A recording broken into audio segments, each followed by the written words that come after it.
오늘 본문의 내용은 이스라엘 백성들이 시내산에 이르러 이제 하나님의 계시를 하나님과 언약을 맺는 과정을 묘사하고 있는데요. 오늘 본문 19장 1절부터 24장까지죠. 하나님께서 이스라엘 백성들에게 언약을 내려주시는 과정을 묘사합니다. 그리고 이제 24장 중반 후반으로 넘어가면 우리가 잘 알고 있는 것처럼 이스라엘 백성에게 하나님이 두 돌판에 쓰신 계명을 주시는 장면이 등장을 합니다. 오늘 본문 19장 1절을 보면 출애굽한 지 3개월이 지났다 이렇게 말씀하죠. 그 3개월이 다 지나서 이제 하나님과 이스라엘 백성의 언약을 맺는 장소로 알려진 시내산에 다다르게 된 것입니다. 하나님은 그 과정에 어떻게 여기까지 그 백성들을 이끌어 오셨는지를 말씀하시고 또 백성들과 모세 사이의 관계를 규정하시죠. 그리고 모세를 통해서 하나님이 어떻게 그들을 이끌어 왔는지를 말하라고 말씀하십니다. 본문을 보면 독수리의 날개로 그들을 보호하고 업어서 그들을 여기까지 데려왔다 말씀을 하시죠. 그 내용을 모세에게 전하시고 백성들에게 말하라고 합니다. 그리고 또 5절 이하에 보면 아주 중요한 내용을 말씀하시죠. 어떤 내용입니까? 너희가 내 민족 중에서 여러 세계 민족이 다 내 것이지만 너희는 내 것이 되고 내 소유가 되고 또 제사장 나라가 되고 거룩한 백성이 될 것이다 이렇게 말씀하십니다. 이 내 소유라고 하는 것은 그 원문을 보면 보물 같은 값진, 값진 소유 이런 뜻입니다. 또 한 가지 이 소유라고 하는 말이 가지고 있는 뜻은 주인이 언제든 꺼내 쓸 수 있는 그런 존재 이렇게 해석이 될 수가 있겠죠. 하나님이 이스라엘 백성들 수많은 민족들 이 세상의 모든 민족이 다 내 것이지만 너희들만은 콕 집어서 내가 그렇게 내 소유로 삼겠다 이 말씀을 하셨습니다. 그리고 그 백성들을 제사장 나라가 되게 하시고 또 거룩한 백성이 되게 하겠다고 말씀을 하셨어요. 제사장이라고 하는 것은 다른 게 아니죠. 하나님의 말씀을 따라서 복종하는 가장 앞줄에 선 사람들을 제사장이라고 합니다. 백성들을 대표하는 존재죠.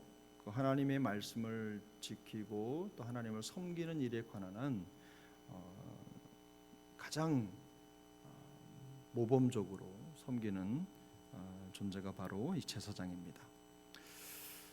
그리고 그 백성들이 제사장 나라일 뿐만 아니라 거룩한 백성으로 세워지는 것입니다. 거룩한 백성이라는 게 뭡니까? 거룩이라고 하는 속성은 사람이 가질 수 없는 속성이죠. 오직 하나님에게만 있는 속성인데 그 백성을 거룩한 백성이라고 부르심으로 그들이 하나님께 속한 백성이라는 것을 명확하게 말씀하고 계신 것입니다. 여기에는 두 가지 굉장히 중요한 메시지가 담겨 있는데 우선은 하나님이 그들을 그의 소유된 백성, 하나님의 소유로 삼으시겠다고 하신 것은 여러 민족 중에서 그들을 선택해서 그들을 당신의 것으로 만드셨다는 뜻이죠. 하나님의 주권적인 역사가 담겨 있는 겁니다.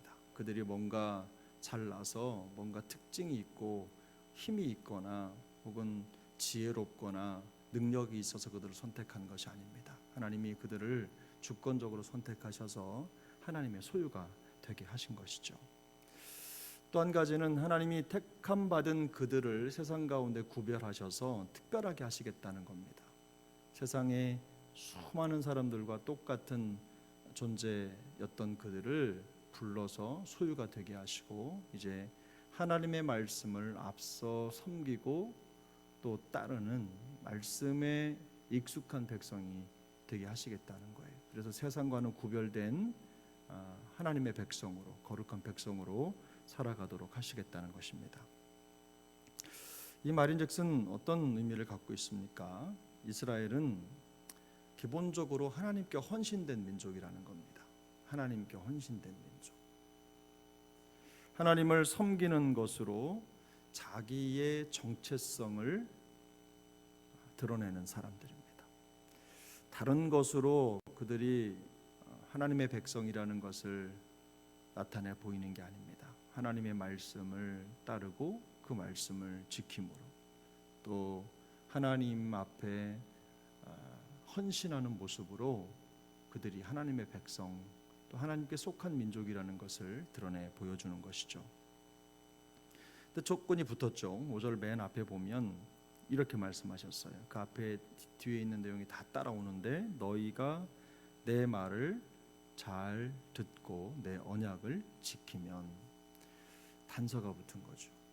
그냥 하나님의 소유가 되는 게 아닙니다. 그냥 거룩한 백성, 제사장 나라가 되는 게 아니라 여기 말씀하신 대로 내 말을 잘 듣고 내 언약을 지키면 제사장 나라가 되고 거룩한 백성으로 세워지는 것이죠. 하나님의 말씀을 듣고 계명에 복종하는 일, 그리고 하나님을 섬기는 일에 전적으로 헌신하는 제사장 나라, 또 거룩한 민족, 하나님의 말씀을 따라 살아가면서 세상과는 구별된 삶의 모습으로 세워진 선명하게 구별된 민족이 된다는 것입니다. 하나님이 모세에게 이 사실을 백성들에게 전하라고 하셨습니다. 너희가 어떤 민족인지, 내가 너희를 택하여 이끌고 업어 여기까지 데려와서 너희를 어떻게 세우려고 하는지를 전하라고 하신 거죠. 백성들에게 모세가 이 말을 전하자 오늘 본문에 보면 백성들이 8절에 보면 뭐라고 대답합니까? 백성들이 일제히 응답하여 이르되 여호와께서 명령하신 대로 우리가 다 행하리이다, 이렇게 응답했습니다. 하지만 우리가 잘 알고 있는 대로 이스라엘 백성이 이 고백대로 살았습니까? 그렇지 않았죠. 우리 시편 기자의 고백대로라면 이스라엘 백성은 마음이 미혹된 백성이었습니다. 계속해서 하나님 앞에 그 마음을 지키지 못했고 자기의 입술로 한 이야기들을 보란듯이 어겼던 백성이죠. 그래서 하나님께 늘 질책을 받았어요. 말씀대로 살지 못했다는 것입니다. 자기가 말한 대로 살지 못했다는 거죠.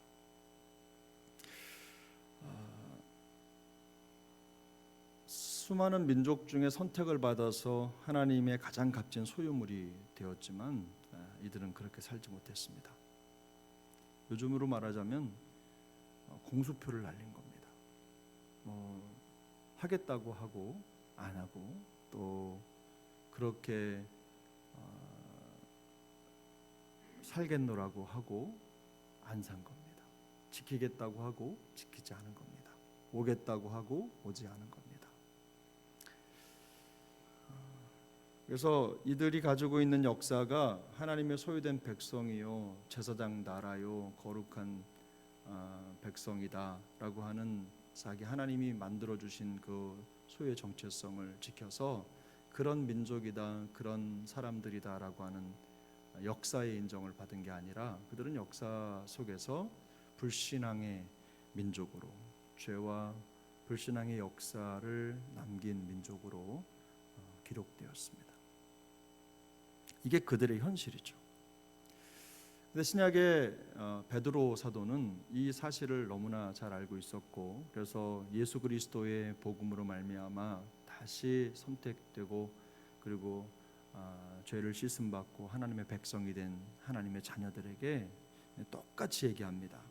베드로전서 2장 9절을 보면 너희는 하나님의 택하신 족속이요 왕 같은 제사장들이요 거룩한 나라요 그의 소유가 된 백성이니 이는 너희를 어두운 데서 불러내어 그의 기이한 빛에 들어가게 하신 이의 아름다운 덕을 선포하게 하려 하심이라. 하나님이 그 백성을 불러서 소유가 되게 하시고 제사장 나라가 되게 하시고 거룩하게 하신 목적이 무엇입니까? 그들로 하여금 하나님의 말씀을 따라 지키며 세상과는 구별된 삶을 살도록, 그래서 하나님을 세상 가운데 계시하실 때 그들의 삶을 통해 계시하시도록 그들을 부르셨단 말입니다. 근데 그 사명이 지금 예수 그리스도를 믿고 그리스도인이 된 사람들에게 똑같이 옮겨온 것입니다. 태초나 또 출애굽의 여정이나 또 모든 과정에 또 예수 그리스도께서 이 땅에 오셔서 구원하신 이후에 우리의 삶, 지금의 삶이 결과적으로 어떻습니까? 하나도 다르지 않다는 것입니다. 그때나 지금이나 동일하신 하나님께서 우리에게 요구하시는 모습은 똑같다는 거예요. 하나님의 말씀을 가진 자로 살아라. 그 말씀을 세상 가운데 실천하며 살아라. 그러므로 너희의 백성의 정체성, 하나님의 자녀의 정체성을 세상 가운데 드러내라. 그 삶을 통해서 너희가 복음을 선전하는 자로 살게 될 것이다. 이 말씀을 하고 계신 것입니다. 우리를 부르신 그 부르심의 목적이 바로 예수 그리스도의 복음, 그 그리스도를, 그 복음의 덕을 선포하고 선전하게 하려는 것이기 때문입니다. 이것이 바로 이 땅의 모든 성도를 택하셔서 제사장 나라요 거룩한 백성이요 하나님의 소유가 되게 하신 하나님의 뜻입니다. 또 우리 삶을 돌아보면 말씀드린 대로 하나님 앞에서 우리가 아멘, 아멘 하면서 받은 말씀이 얼마나 많습니까? 매 예배 때마다 또 성경을 읽을 때마다 매 순간마다 그렇게 받았던 말씀을 세면 그 손가락 안에 다 담을 수가 없을 겁니다. 너무나 많죠. 근데 또 받은 말씀을 내가 결심하고 다짐하고서도 지키지 못한 것 한번 생각해 보십시오. 우리 손가락 안에 다 담을 수 있겠습니까? 그저 말 안 했으니까 내 마음속에 있었던 거고 누가 모르니까 지나가서 그렇지, 하나님과 우리 사이에 생각해 보면 셀 수도 없을 만큼 많은 공수표를 하나님 앞에 남발한 것이나 다름이 없는 것이죠. 세상도 아니고 살아계신 하나님, 그 능력의 하나님 앞에서 지키지도 못할 공수표를 수도 없이 꺼내놓은 것입니다. 거룩한 백성으로서의 삶은요, 특별한 일을 계획하고 남들이 하지 못하는 아주 특출난 일을 하는 것으로 결정되는 게 아닙니다. 우리가 하나님의 말씀을 들을 때마다 아멘으로 응답했던 그 말씀을 내가 삶 속에서 실제로 실천해 가는 것, 그렇게 하기 위해서 몸부림치는 것, 그것들을 잊지 않고 성실히 지키려고 하는 우리의 열심에서 시작됩니다. 매일의 삶이 그렇습니다. 우리가 하나님 앞에 드렸던 작은 결단과 결심, 그런 것들이 하나님 앞에서 그 약속된 것들을 이행하고 지켜가는 것. 누가 뭐라 해도 어떤 상황 속에서 또 내가 하나님과 했던 마음의 약속들을 지켜가고 이행하려고 하는 열심들, 이런 것들이 바로 성결한 성도의 삶의 시작이라는 것을 기억할 수 있기를 바랍니다. 지난날에 하나님 앞에서 어떤 약속들을 하셨습니까? 또 약속 드리고 결단하고 행하지 못한 일들이 생각나십니까? 그런 것들이 있으시다면 마음을 다시 새롭게 하셔서 지켜갈 일 방법들을 한번 생각해 보시기 바랍니다. 작은 것이라고 해서 무시하지 마시고 또 흘려보내지 마시고 그런 것들 섬세하게 잘 찾고 기억해서 우리가 가지고 있는 그 믿음의 고백 속에 우리의 삶이 똑같이 드러날 수 있도록 하나님께서 우리 모두의 삶을 이끌어 주시길 바랍니다. 항상 믿음의 큰 역사는 작은 결단에서부터 시작합니다. 우리 삶에 있는 매일매일 하나님의 말씀 앞에 드렸던 마음의 결단을 실천해낼 때 하나님께서 우리를 통해서 놀라운 역사를 이루어 가실 것입니다.